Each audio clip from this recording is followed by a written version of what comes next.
give you a minute to, here we go. Okay. So good afternoon. Welcome to today's program from the Newark Public Library, a talk with Libby Copeland, author of The Lost Family, How DNA Testing is Upending Who We Are.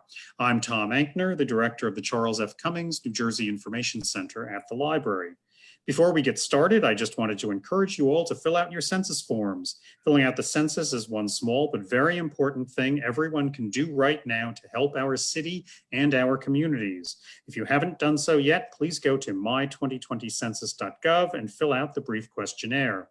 The information you provide affects funding for healthcare, transportation, your local schools, and many other needs. Remember, my2020census.gov. It is safe, secure, and confidential. Our guest today is Libby Copeland, an award-winning journalist who has written for the Washington Post, New York Magazine, the New York Times, The Atlantic, and other publications. Copeland was a reporter and editor at the Post for 11 years. Today, she is here to talk about her new book, The Lost Family, which explores the phenomenon of DNA testing. Libby, welcome. Thank you for being here today. Hey, Tom. Thank you so much for having me. I'm really happy to be here. Good, good. We ask that everyone's video and audio remain off during the discussion, but if anyone has a question, you can type it in the chat box and we will try to get to it later. So Libby, The Lost Family came out of an assignment you received while you were working at the Washington Post. Can you explain a little bit more about how you came to write the book? Yeah, sure. So I used to be a reporter for the Washington Post, and since I left there, I write still a good deal for them, and I've become increasingly interested in sort of the ways in which technology changes human behavior and culture. And so I was writing sort of on science topics, and I had a conversation with my editor there, and she suggested that we look into the phenomenon of kind of unexpected consequences of this technology. So a lot of people go into DNA testing with an idea that they're going to find something fun and often kind of innocuous. There's a lot of ads from the major companies. You see, especially Ancestry, which is the biggest player in this space, tends to have a lot of ads about how you can find out what your ethnicity estimate is, which is like that pie chart that you see in the ads where it says you're this percent Korean and this percent Nigerian and this percent Italian. So people have an idea that they might find out something a little bit surprising. They don't necessarily think that the surprise will be immediate.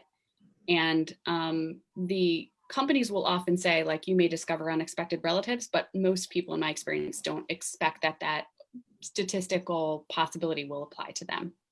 So what you have is people who go in with a relatively low investment, say $99, as little as $50. They may get this as a gift for the holidays, Thanksgiving, Mother's Day, and sometimes discover something that totally kind of changes and often disrupts their ideas about who they are, who their families are, how much they can trust the narratives they've been told, their relationships with people they love who maybe didn't tell them certain key things about their own origins. And that's a kind of a really huge thing to have happen when you are not expecting it and you've tested for fun and these are billed as entertainment. So I did that story for the Washington Post looking at that phenomenon, kind of, how does this play out? And I at the bottom of the article, I asked people to send me feedback if they had thoughts on this, if they had experiences. I created like a Gmail address just to collect.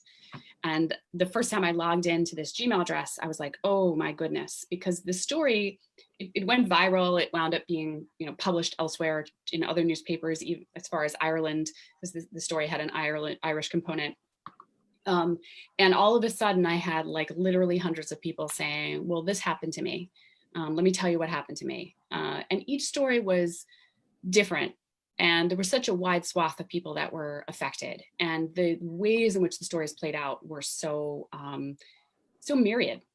And I could tell that this was not just a science story, right? This was like a human being story. This is a story about how we're supposed to handle these things that are happening now. And also it's a story about the past, right? And how much culture changes and how when the truth catches up with the present, you can really see not only how much culture has changed and old stigmas have disappeared, but we have never really reckoned with them, but also how immediate the past is, right? And how much the past can shape us now. So as I was reading through those hundreds of stories, I thought, well, damn, this is a book. I started reaching out to some of those people, and then also just talking to genetic genealogists, asking them for stories and finding more people, and gathering together stories to tell in the context of the lost family. Good. All right. So the story of Alice Collins Playbook, I hope I'm saying her name right. I don't know. Pretty close. It's Playbuke. Playbuke. Okay. Yeah. The story of Alice Collins Playbuke frames your book. Can you explain why you chose her story as a window into home DNA testing? Sure. Yeah. So Alice is really interesting. She tested in 2012 at the dawn of consumer genomics. This industry has been around since 2000, but the kind of DNA testing that we're talking about, which people are probably most familiar with, really started to come on the scene around 2010 or 2012. And 2012 is when Ancestry debuted its test in beta. And as I said earlier, Ancestry quickly became sort of the biggest player in this space. So she tests, and she's expecting to find a pie chart that informs her that she's almost entirely Irish American. And instead, she gets this mystifying result. The pie chart says that she's half Irish American British Isles, and the other half is Ashkenazi Jewish, which is a term that at first she's not even familiar with. But that's like most Eastern Europe, Central Europe Jewish, which is obviously many will be familiar with the fact that this is not just a religion and culture, but it's also a genetic ancestry that you can sort of read as like a unique genetic signature, like other groups of people. You can kind of see it in the genes. And she at first assumes that the company has screwed up. Their test is in beta. It doesn't make sense. She's a genealogist. She knows her family's history. She's done a lot of research, and she can't quite square this circle. And what happens is she basically embarks on a journey, at first to prove the test wrong, but it quickly becomes clear that the test is right, and then to understand why. There are more common explanations for a surprising DNA result, and she goes through all the common scenarios, and it turns out it's not a common scenario. And what I liked about Alice's story was that I could, first of all, it's an incredible genetic detective mystery. There's a fiction writer I really admire named Tana French, whose work I love to read. She writes whodunits. And I sent my book to her cold and said, like, if you like this, will you blurb it? And she did. And basically she said, like, it's an existential whodunit, right? Because it's so fascinating to hear how she's an incredibly intelligent, analytical mind. And she basically grabs this problem and attacks it with both hands, and she's retired and becomes her full-time job. And she builds a database of her own DNA and the DNA of all 6 of her siblings in this tight-knit Irish Catholic family. And she goes at this problem full force, and along the way tries out this theory to see if it will stick, and it doesn't, and that theory to see if it'll stick. And I can talk about the more common scenarios for DNA surprises, and ultimately winds up in a kind of a surprise twist ending that is true. And what I liked about telling Alice's story was, number one, she's a fascinating person. She has a great sense of dry humor. She's a fabulous vehicle for explaining genetic genealogy and the science of DNA in a way that people can grasp, because she's so smart and she can explain it. And so I kind of explain it through her.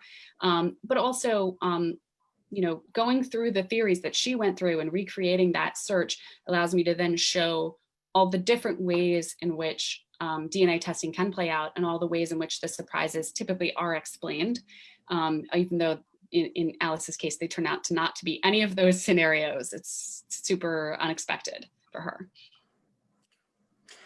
So this book could have been filled with a lot of scientific detail. We were talking a little bit before we started here today, but you avoid that, for which I thank you, in favor of telling personal stories. In addition to Alice Playbuke, there are a number of other people whose stories you tell. How did you choose those people from among the dozens you certainly spoke with in your research? Yeah, sure. Hundreds. I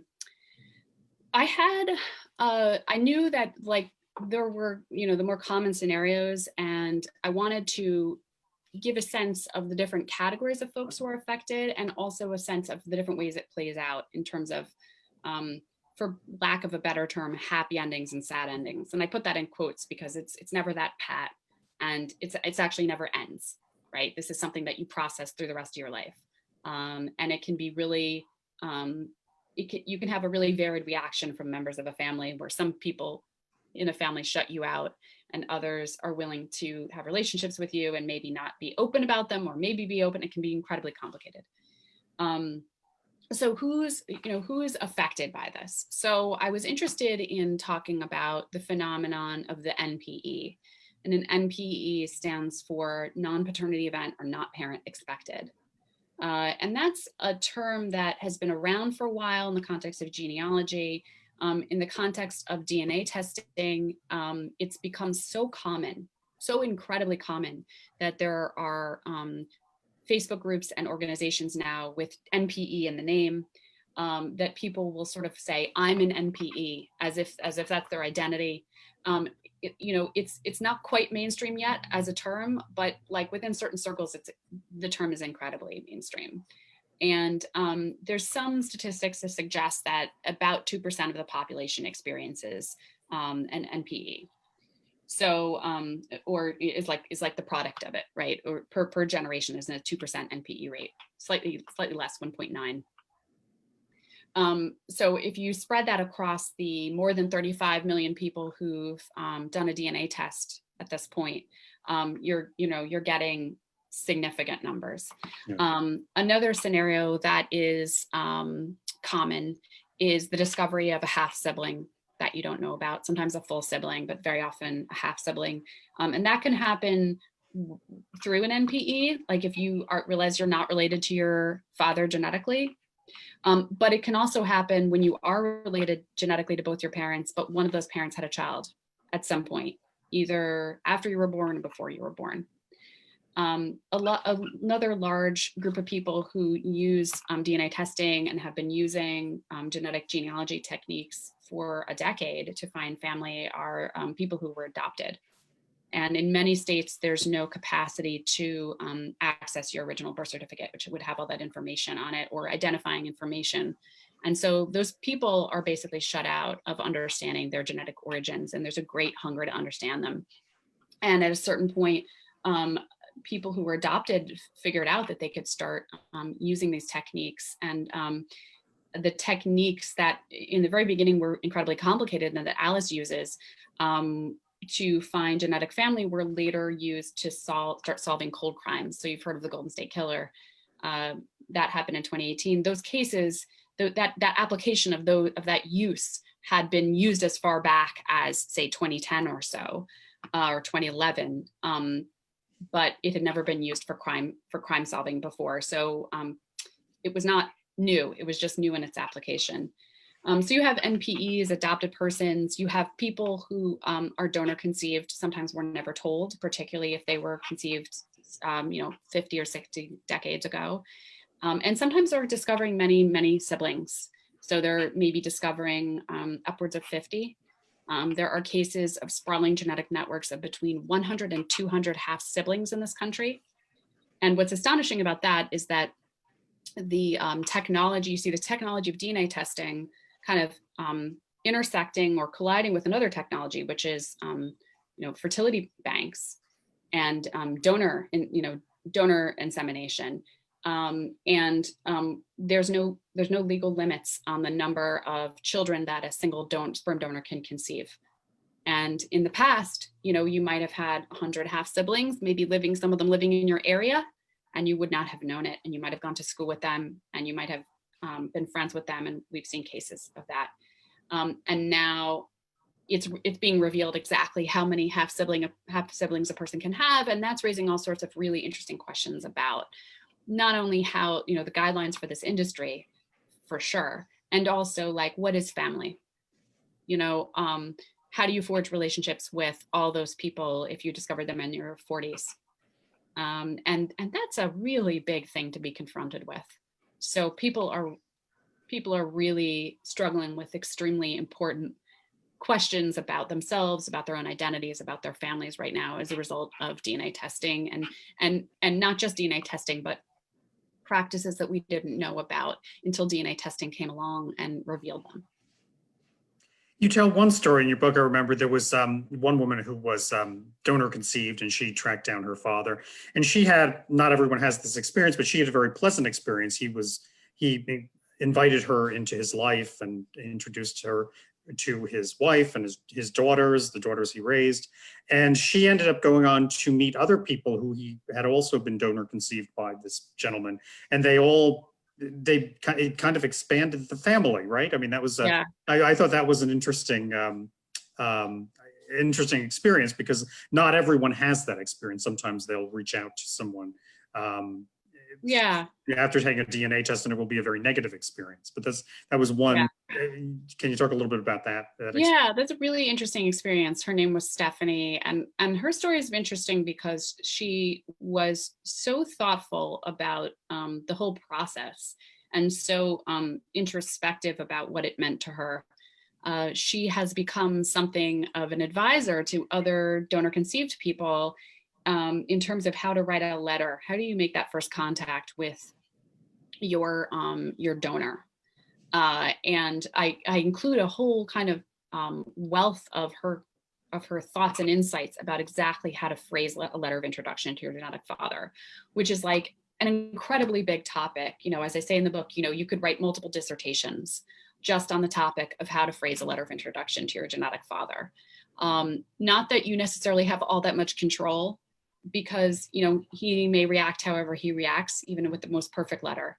But it is this incredibly fraught moment where, you know, you have to think about how much you're going to reveal, how vulnerable to make yourself, even down to the logistics of how, you know, are you sending an email if you can figure out his email? Are you sending him a Facebook Messenger post? But if you're not friends with him, what if it goes to his other inbox? Do you send a letter? Do you certify it? Does that seem weird if you certify it? Like, certified letters are like popular as an approach. What happens when he doesn't write back? And often you'll see siblings coming together, negotiating the language or writing multiple letters together. Because they all, you know, want they want to make sure that this, you know, represents their points of view. So Stephanie is very interesting because she's very thoughtful about this psychology and the dynamics of it, but also because she's very thoughtful about the language. So one of the things that she had to think about was how does she refer to her brothers and sisters, her genetic half siblings that she's discovered through donor conception and this process. And there are people who use terms like dibblings for donor siblings. And she told me she really hated that term. It was cutesy and it was arm's length and it suggested something other than a sister or brother. And she was like, these are simply my sisters and brothers, right? And then she had to think about how was she going to refer to her genetic father, right? Because she had someone in her life who had raised her up until a certain point, and he had been her dad. And so she wasn't going to have another dad. She had a dad. But she wanted a relationship and she wanted a term that would reflect familiarity. And so she actually negotiated with him, not that he was sort of like setting any ground rules, but she kind of went to him and she said, what do you think if I were to call you Pops? And he was like, that feels fine, you know? And that was a nice interim, she felt like. So she went with that term. But as you say, there are, you know, these unpredictable outcomes. So some of the outcomes that I write about are ones where people are rejected. You know, a father deletes his kid, cuts off contact. A father has his attorney send a letter saying, stop contacting us. It's like, whew, you know. You know, and sort of the whole panoply in between. And I think, you know, there's levels of trauma to this for people discovering that their genetic origins aren't what they thought. There's the initial trauma, which is often long lasting, which is sometimes can do damage to a relationship, say with a mother. If the child is like, why didn't you tell me, right, that I have a father other than the person I thought, or that I was donor conceived, and then there can be very good reasons why they weren't told. But, you know, it's complicated always. And then there's sometimes this secondary pain of rejection from people who very often very much want to know their families, if not have a relationship, at least know who they are, because there's a process of understanding yourself better through understanding your genetic origins. So it's an incredibly complex process, and people are going through it, kind of alone. They have maybe search angels who help them. They might have a therapist. They might have like a Facebook group where they can pour out their heart, and other people say, oh, the same thing happened to me. But there's no bioethicists guiding us. There's no formal guidelines. Everyone's kind of on their own. It's a strange thing. So then there's a difference between being a seeker and a seekee. The seeker is actually the one tracking down a father or another relative.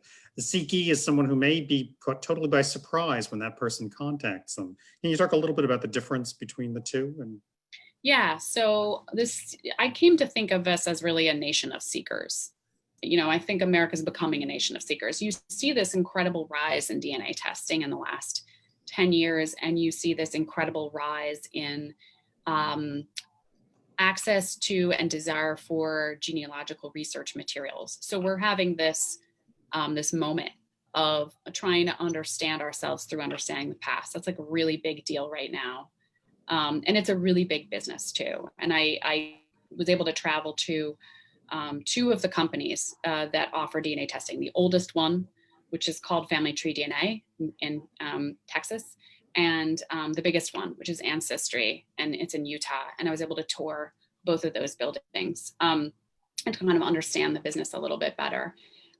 So seekers are people who test and they discover something surprising, or maybe they're just kind of bitten by the genealogical bug and they're trying to figure out the story of their great aunt.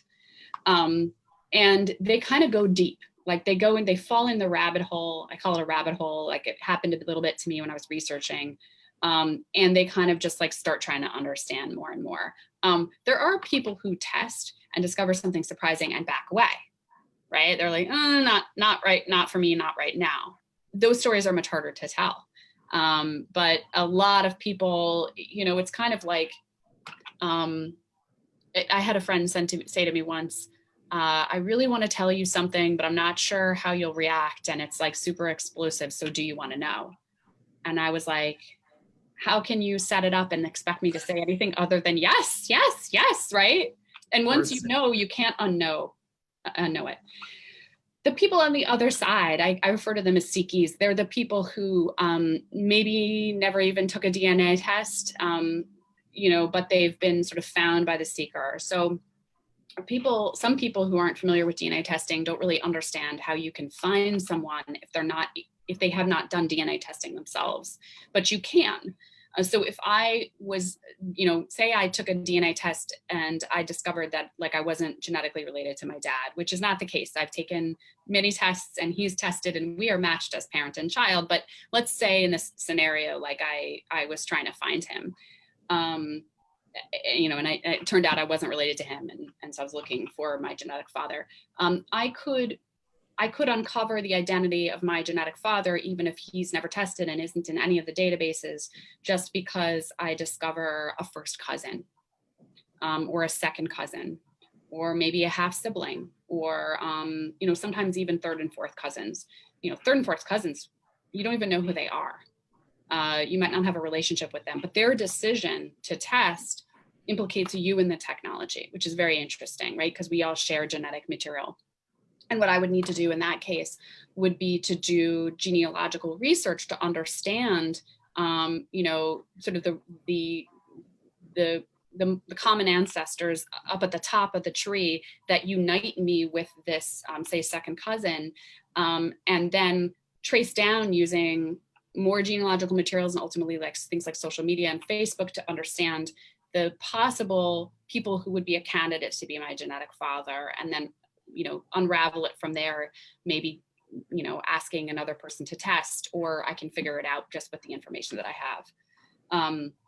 So there's a phenomenon of these people on the other side, right? And they're sitting there at their laptop. They've never, participated maybe in DNA testing, and all of a sudden they're getting a letter.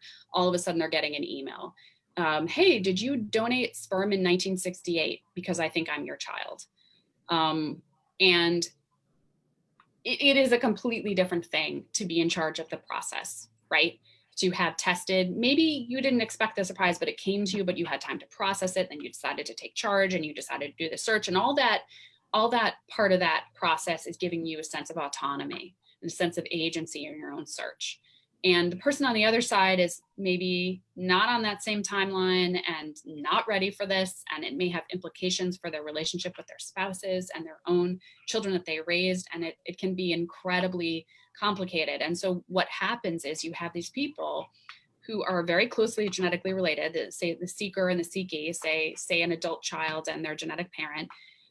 This is the potential for a really strong bond and an intimate relationship. And at the very moment that is the most delicate, which is the moment of meeting, our interests appear to be in conflict, right?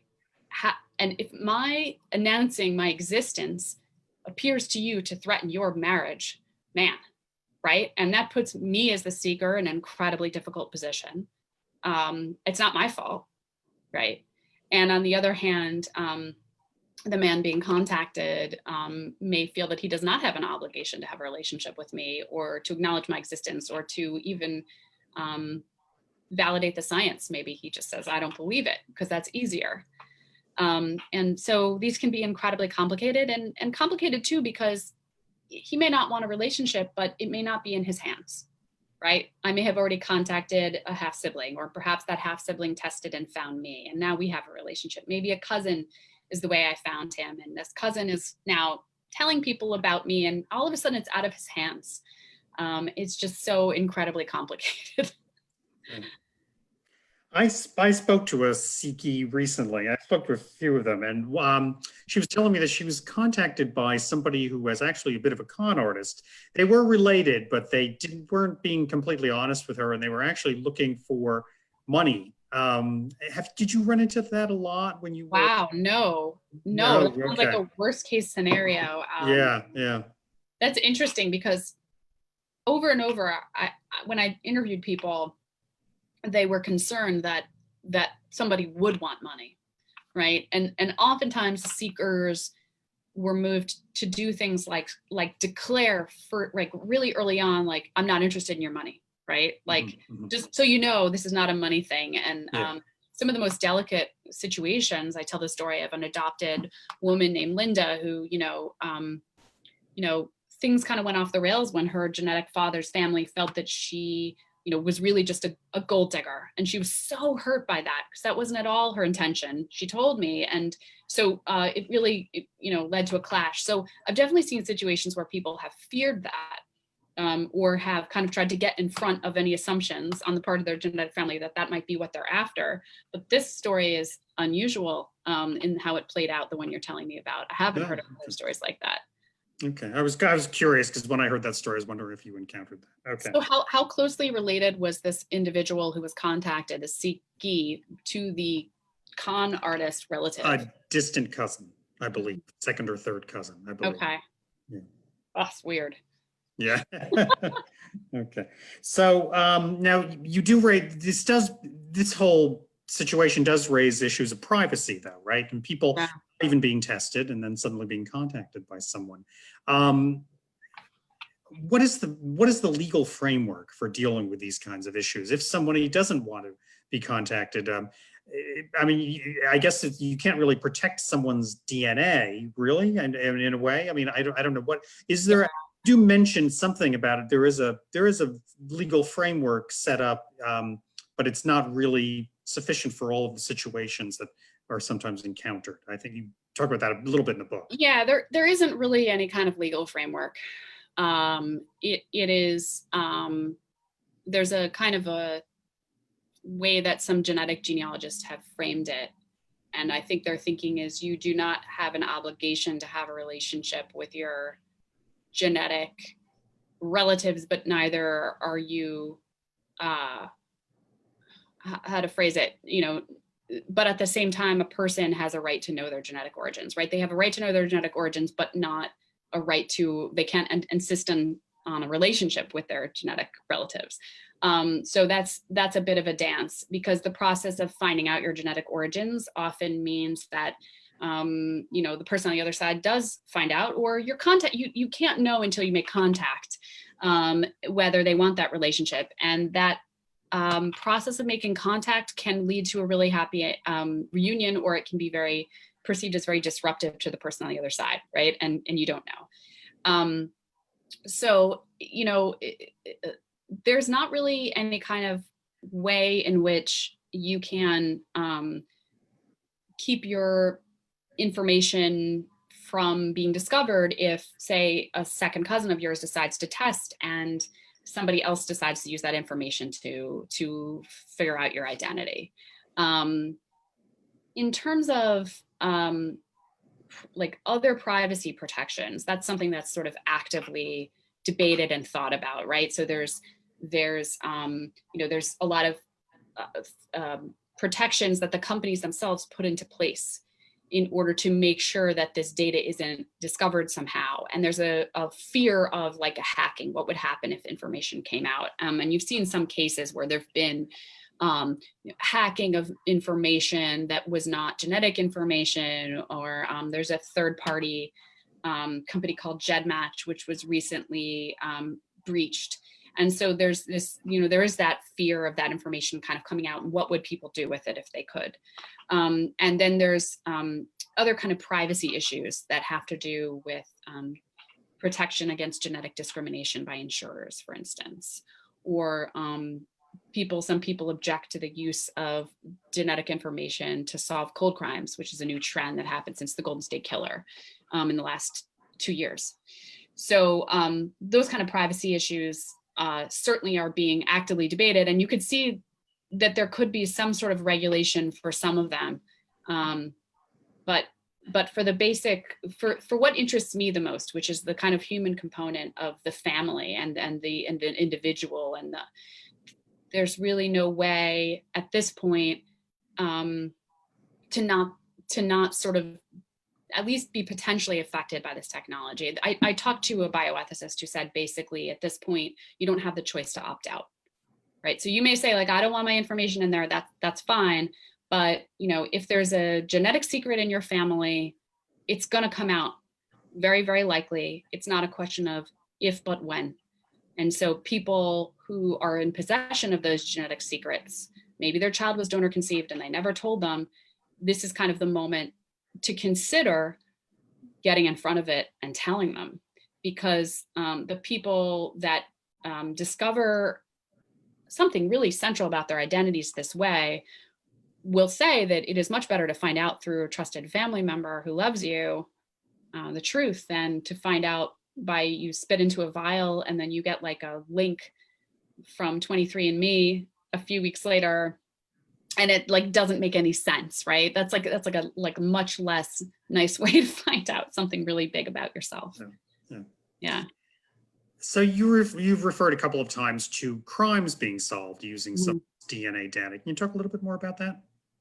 Yeah, so as I said earlier, the techniques that were used to solve the Golden State Killer case had been used by search angels, who are people who help other folks, usually for free, find out usually their immediate family, the identity of their immediate family members, and very often people who were adopted or have some other mystery, like they don't know the identity of their genetic father.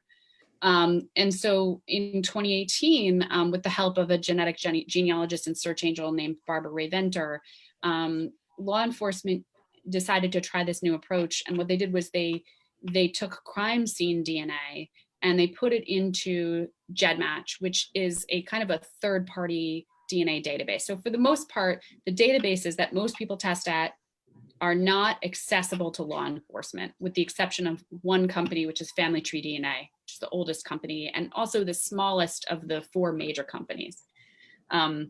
But generally speaking, you test at MyHeritage, you test at 23andMe, you test at Ancestry, and they are, basically not officially not permitting law enforcement access, and have kind of committed to that. But GEDmatch permits you to take your genetic information from, say, Ancestry. You can download your information and then you can upload it to GEDmatch, and you can look at make the databases talk to each other. So somebody who tested at 23andMe, I can see if I match them, even though we tested at 2 different companies. And there are other tools that can help you as well at GEDmatch to understand your DNA and your family history. So they used that crime scene DNA, and they basically tried to figure out who, what kind of cousins were related, what genetic matches that individual, that unknown individual, that suspect, homicidal suspect had. And they were then able to, as I said earlier, basically trace the genetic matches back to a most recent common ancestor and then trace it down. And this is a fascinating kind of puzzle work. It requires that you know not just DNA, but genealogy. And you have to be careful. And it's a kind of a puzzle solving. You have to know the kind of landmines of genealogical research, that sometimes you can't trust other people's work, that sometimes there's an NPE or a break in the line. And if there's an NPE or an adopted person or something way up there, it can complicate your work. Or if the people were recent immigrants, it can complicate your work if there's no records. So it's an incredible kind of taxing, obsessive work that people do. And now you see, after the Golden State Killer, you saw a kind of explosion of genetic genealogists who wanted to do this kind of work, sometimes just even like volunteering to do it, but often in the context of working with companies or with the FBI, to take the coldest cases, right? Murders from the 60s, murders from the 70s, cases where people, the police threw everything they had at it and they still could not solve this case. And it was, just sitting there for 50 years. Now, amazingly, they're going back to those cases, and sometimes the DNA evidence can help them solve it. So it's absolutely fascinating. What did your research reveal about the implications of home DNA testing for the African American community, given the history of slavery in America? Yeah, that's a great question. I was really interested in how DNA can privilege people who have been historically oppressed, underprivileged by the lack of records. So genealogists will talk about, they have these brick walls. And a brick wall is when you're doing your research and you get to a point where the records aren't there or they're indecipherable, and you cannot go back any further, and you can't figure out the identity of your great-great-grandfather, and you're stuck and you can't, you just had that one. And DNA often helps with brick walls, because through the power of your genetic matches, you can then figure out your tree if you're willing to put in enough elbow grease. The industry was founded by a genealogist 20 years ago, a man named Bennett Greenspan. And Bennett Greenspan had a brick wall. And he was like trying to figure out his own brick wall, and he was totally stuck. And that's how he started this industry. So for people who were brought over in the process of slave trade and there were no records for them, and they were mere tick marks on a census without names, how can they go back to 1850 when, there's this incredible issue of being moved around, adopting surnames from, their white owners, and then, there being, no names on any records. And so a lot of African-American genealogists have this desire to know exactly where they're from, and they cannot without DNA. And so DNA has allowed, for some people, just incredible access to understanding where the people came from. Without this, they would not have that. And you also see, concern in some corners of the Black community about the use of DNA for investigative genetic genealogy, a concern that that there may be, that this may be a tool that may be used in a biased way. And you saw some Black genealogists kind of pull their kits, their DNA information from a place like GEDmatch after the Golden State Killer. So you sort of see the yin and yang of this information, the gift that it can give, but also the concerns that people have about ways that it can be misused or used against you. Okay. Yeah. Have you taken a home DNA test? Did you find any surprise? Did you have any surprising results? Yeah, so I've taken 3 of them. Yeah, we found amazing stuff. And I had, the kind of experience that I think people hope for, which is that we had, we found out kind of lovely and information that did not kind of threaten like my understanding of my family or my identity.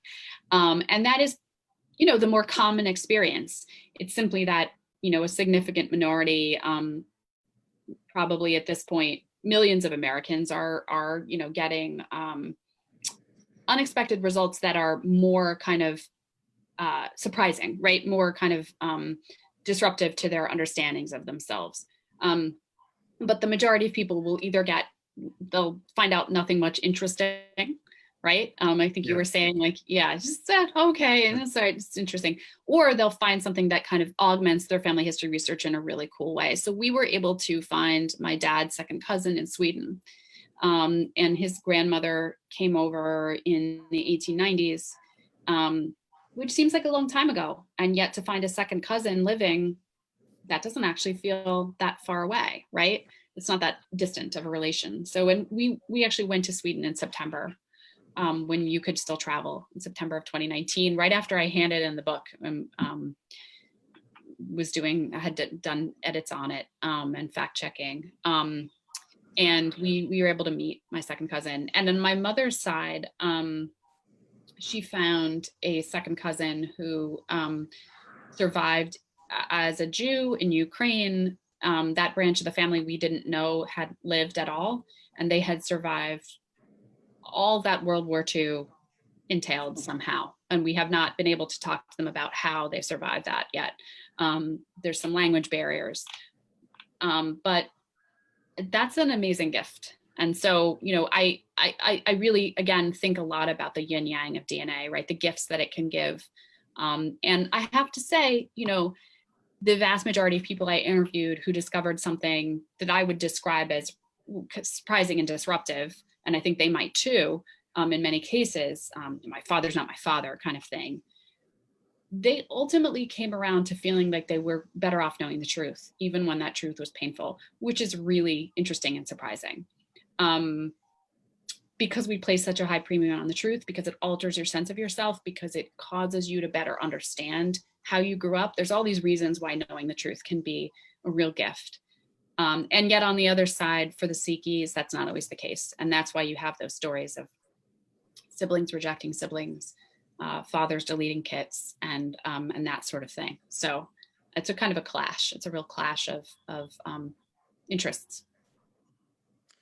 What advice do you have for people who are thinking of taking a home DNA test? Yeah, so, I do think a lot about this idea that, we're all kind of drawn into the technology at this point. So in some ways, this is more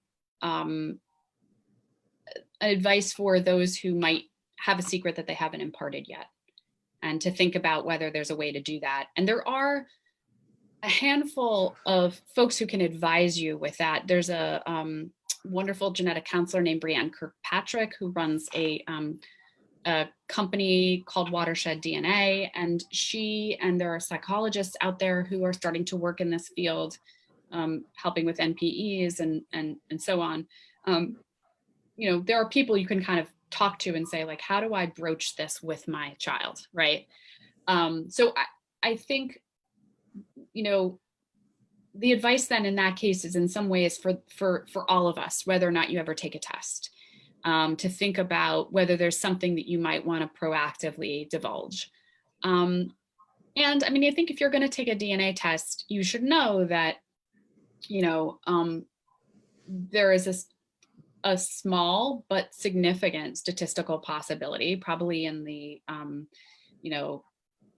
in the single digits, that you're going to find something really surprising about your immediate family, and that it might really rock your world. And that even if you assume it's not going to apply to you, like the statistics are kind of dispassionate, and it might, right? And so you kind of have to be ready for that. If you have hesitation, that's fine too. And there's no reason to take the test if you have a hesitation. And I think genetic genealogists are increasingly of the mind that if somebody is hesitating, it's not the right idea to kind of push them to take a test, because there may be a reason why they're hesitating, whether they're concerned about genetic discrimination and insurance by their insurance carrier, or because maybe there's some stories they heard about their great grandfather or their grandfather or their dad, and they're not too eager to find out if those stories are true.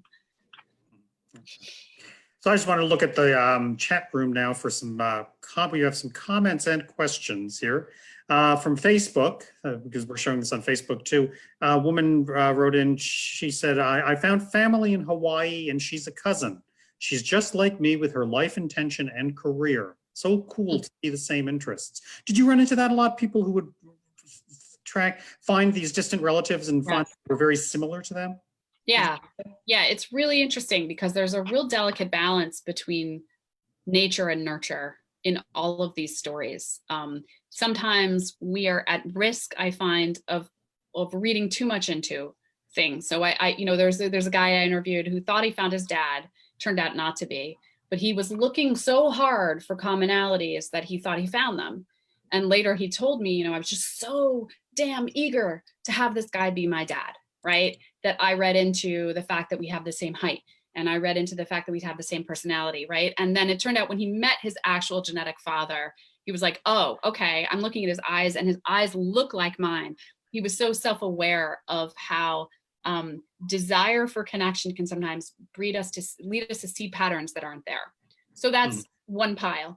But yes, and also you hear astonishing stories of commonalities, things that just don't make sense unless you give some, significant bow of the head to the power of nature, right? And it is both, it's nature and nurture. DNA testing really reveals that. So you see stories about, someone meeting their genetic parent or a cousin, and they're so alike. And that question of, is it this or is it that? Is it nature? Is it nurture? Is it genetics or is it experience? What is family, right? Is family biology? Is it intention? Are really interesting, I think, questions that we all think about whether or not you ever take a DNA test, which is why I think DNA testing is so important to explore, because it's really a window on essential human questions that I think we all think about. So someone else is asking, he says, you mentioned search angels and Watershed DNA. Can you elaborate on them and other groups helping folks with the aftermath of surprising results? Yeah, so I mean, the biggest kind of context for finding help is really on Facebook, where there are all these groups that have come up to help people. Some of them are like secret groups. So there's an organization called NPE Friends, and then there's a kind of, they have a website, NPE Friends Fellowship, and they're for people who discover that one or both of their parents isn't genetically related to them. And then on Facebook, you'll see, and they also run, like I said, a secret Facebook group. So it's kind of like you have to apply, and if memory serves, kind of like, a test that you share in this situation, you're not going to, it's confidential, you're not going to repeat the, it's a vulnerable place. So they want to kind of make sure everyone's on the same page. There's a really big group that's run by a genetic genealogist named CC Moore called DNA Detectives. And DNA Detectives has all kinds of offshoots. There's organizations on Facebook for people who are adopted and use DNA to understand better their origins, for those who were foundlings, which is, you're maybe given up at birth and kind of found. There's organizations for just discussing the emotional ramifications of a DNA search. And one of them is called DD Social, so DNA Detectives Social.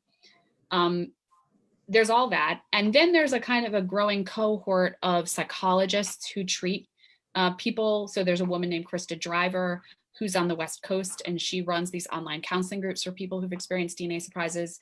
There's a woman named Jody Klugman Robb, who's also on the West Coast, who treats people. She has a kind of a technique, or she coins it, I think it's like personal identity discovery. I'm probably mangling the term, and then there's more. So you're starting to see that psychologists are, and some of them have gone through this experience themselves, and that's why they're so interested in helping treat it. You're starting to see a kind of a growing group of mental health professionals who are seeing that this is a very specific and unique situation to be in, right? And can present a very specific trauma. And I kind of talk about, from a psychological perspective in the book, I talk about like the trauma and the ways that it can move through a person. And I think it's important to kind of normalize it. And that's why I wanted to talk about that and validate that, because people are going through these experiences on their own often, and they should know that they're not alone. They should, you know, not feel that sense of embarrassment or shame or guilt, like that they tested and they were the ones to discover it, right? Because it's such a common experience now that I think the more we talk about this happening to Americans all over the world, but Americans tend to test. We test more than any other place. We're like 80% of the folks in the databases at this point. So the more that we talk about that this is happening to Americans and that this is really like a sea change to the American family and to American culture, I think the better we're gonna do. And the less we're kind of siphoned off into our own little corners. I just don't think that that's healthy for anyone, neither the seekers nor the seekies. Okay. Another question. Is it only a matter of time before law enforcement gains access to the major DNA databases? What does Blackstone's acquisition of Ancestry mean for the privacy of their database? Yeah, so there's been like, I believe, one effort that I know of to access Ancestry database by law enforcement, and it didn't go anywhere. I think that there's the possibility that it will continue to be tested, but I don't have my crystal ball with me, and I don't know whether a judge would actually grant access to a database like Ancestry. I think that you see that the major companies are going to continue to fight it because they understand that their business model is really threatened by law enforcement being in their databases. So, you know, it's an interesting question. I guess at this point, I don't see it as a foregone conclusion that that's going to happen. And as far as the Blackstone so Ancestry was recently 75% acquired by Blackstone. You know, it had been owned by several investment companies before, and now a portion of it has been sold. Its valuation is much higher than it was just 4 years ago, which is pretty interesting. It was, I think, 2.6 billion in 2016, something like that. Now it's like 70% of it is valued at 4.7 billion 4 years later, which is not bad. Makes me think I'm in the wrong business, maybe. So everything I've seen is that Blackstone is not able to, they're not able to actually see genetic information, right? That they're not like accessing it, they're owning the company. I know I've seen some articles that are kind of like, delete your information now, get out of there. But the more sober news reports I've seen, this feels like business as usual in terms of how the company is going to be run and how your data is going to be protected. Okay. Someone else just made a comment. She discovered that her father's great aunts and uncles all died in the Holocaust, and they never knew that. And that was a mix of DNA tests and records, and how they discovered that. That's amazing. That's amazing. I mean, I think, I was talking earlier about the way that the African American community has benefited from DNA testing, but the Jewish community too, and other communities as well.